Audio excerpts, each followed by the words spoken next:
Count Gismond by Robert Browning X in Provence I. Christ God who savest man, save most of men. Count Gismond who saved me.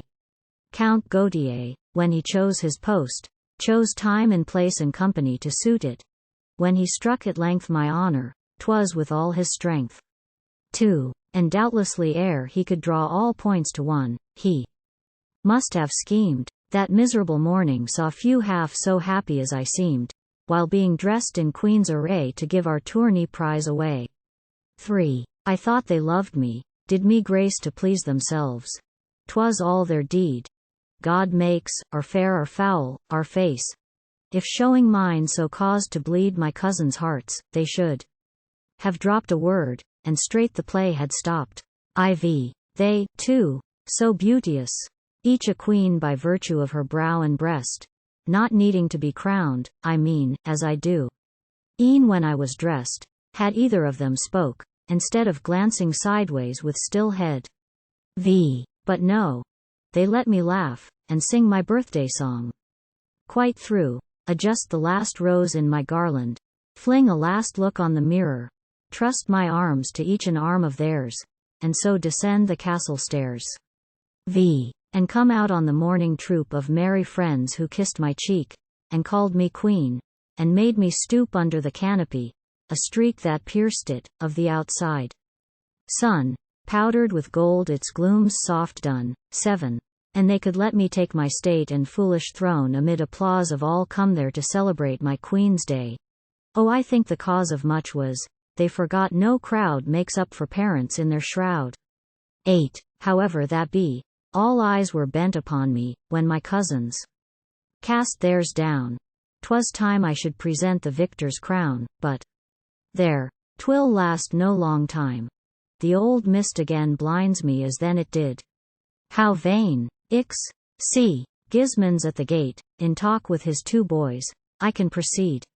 Well, at that moment, who should stalk forth boldly, to my face, indeed, but Gauthier, and he thundered, Stay, and all stayed. Bring no crowns, I say. X. Bring torches, wind the penance sheet about her. Let her shun the chaste, or lay herself before their feet. Shall she whose body I embraced, a night long, queened in the day? For honor's sake no crowns, I say. 11. What I answered, as I live, I never fancied such a thing as answer possible to give. What says the body when they spring some monstrous torture engine's whole strength on it? No more says the soul. 12. Till out strode Gismond. Then I knew that I was saved. I never met his face before, but, at first view, I felt quite sure that God had set himself to Satan, who would spend a minute's mistrust on the end. 13. He strode to Gauthier, in his throat gave him the lie, then struck his mouth with one back-handed blow that wrote in blood men's verdict there. North, south, east, west, I looked. The lie was dead, and damned, and truth stood up instead. 14. This glads me most, that I enjoyed the heart of the joy. With my content in watching Gismond unalloyed by any doubt of the event. God took that on him, I was bid watch Gismond for my part. I did. 15. Did I not watch him while he let his armorer just brace his greaves, rivet his hauberk, on the fret the while? His foot, ...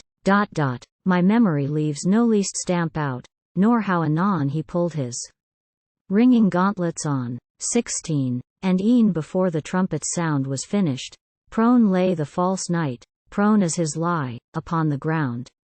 Gismond flew at him, used no sleight of the sword, but open-breasted drove, cleaving till out the truth he clove.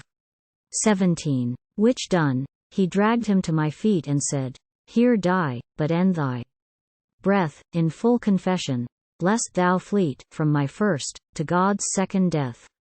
Say, hast thou lied? And, I have lied, to God and her, he said, and died.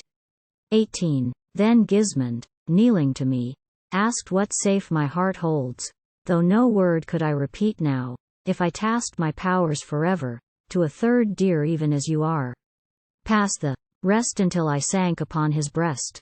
19. Over my head his arm he flung against the world, and scarce I felt his sword, that dripped by me and swung. A little shifted in its belt, for he began to say the while how south our home lay many a mile. XX. So, mid the shouting multitude we two walked forth to never more return. My cousins have pursued their life, untroubled as before I vexed them. Gauthier's dwelling place God lighten, may his soul find grace. 21. Our elder boy has got the clear great brow, though, when his brother's black full eye slows scorn, it. Gismond here? And have you brought my tercel one back? I just was telling Adela how many birds it struck since May.